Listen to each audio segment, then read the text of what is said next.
Bura Şəmkir rayonunun Əliyaqulu kəndidir.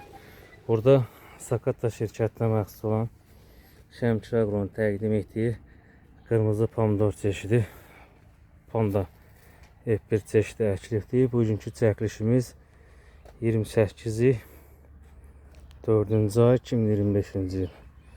Maşallah olsun. Bugünə olan məhsuldarlıq göz önündədir. Allah xeyri bərəkət eləsin.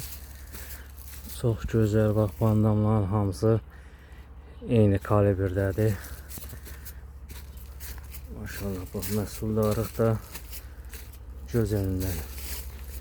Panda F1 çeşidi Sakata şirkətinin qırmızı pomidor çeşidi. Bax, maşallah.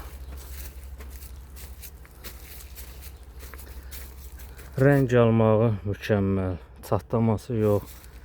Bir şey yox. Rahatlıqla hər bir tərəfi rəng ala bilir.